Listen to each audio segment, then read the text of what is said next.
सीपक टाकरे खेलाड़ी भारतीय दल मनोनीत हेले विषम कटक माटीर गौरव आकाश कुमार रेड्डी। चेन्नई अनुष्ठित U23 एशियन बीच सीपक टाकरे चैंपियनशिप 2024 आयोजित होता बेले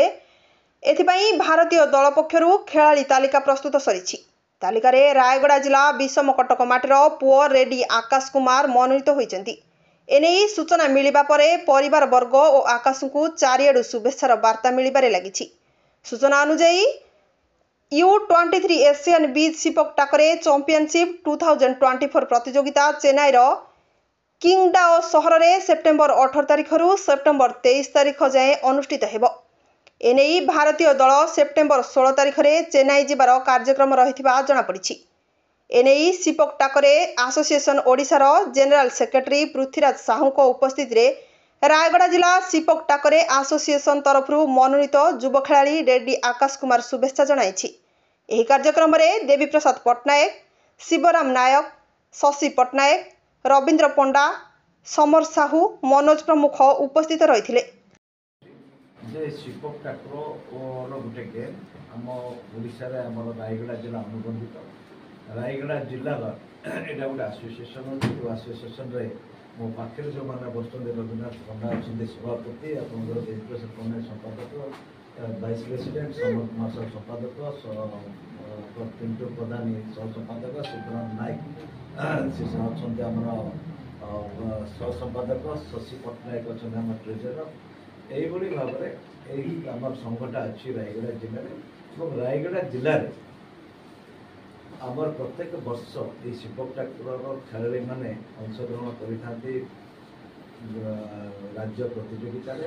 राज्य प्रतियोगितार अद्भुतपूर्वक सफलता रायगड़ा जिला गत वर्ष रायगड़ा जिला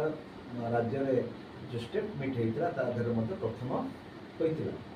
यहीपरी भाव में आम रायगड़ा जिले भल उत्कृष्ट खेलाड़ी मैंने अच्छा।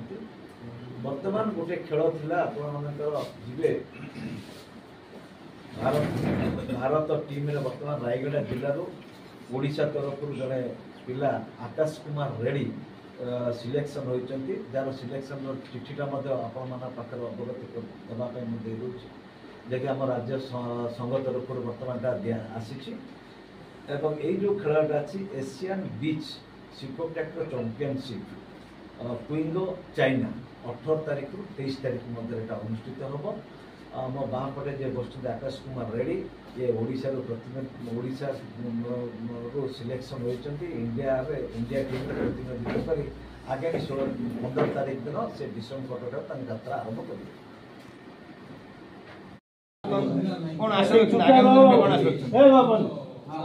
मो ना आकाश कुमार रेड्डी मु विषमगढ़ रोचे विषमगढ़ कुम रोड मु खेलती 6 वर्ष तले स्टार्ट करी गेम 6 वर्ष कंटिन्यू स्ट्रगल करी सब प्रैक्टिस करी 6 वर्ष दिन रात एक करी आज इंडियन खेल चांस मिलला से बहुत बहुत धन्यवाद कहना चाहिए। फर्स्ट है फैमिली मेंबर तापर ओडिशा सेक्रेटरी सर पृथ्वीराज साहू तापर खेल को आनी मनोज कुमार प्रधानी भाई दीपसन खरा ये स्टार्ट 6 वर्ष बर्तमान इंडिया खेल सर इंडिया तो सिलेक्ट होती फर्स्ट कथा माने स्वप्न सत माने 6 वर्ष तले जो स्टार्ट करी स्वप्न देखी 6 वर्ष पर जब आज स्वप्नटा सत होगा जाऊँगी खेली भल जी प्रैक्टिस करती सब से बेस्ट देवी बेस्ट देखिए आसिकी आमती नहीं थे कंटिन्यू ओडिशार इंडिया भी ना रखा चेष्टा करी ओडिशार साथ रायगड़ा विषम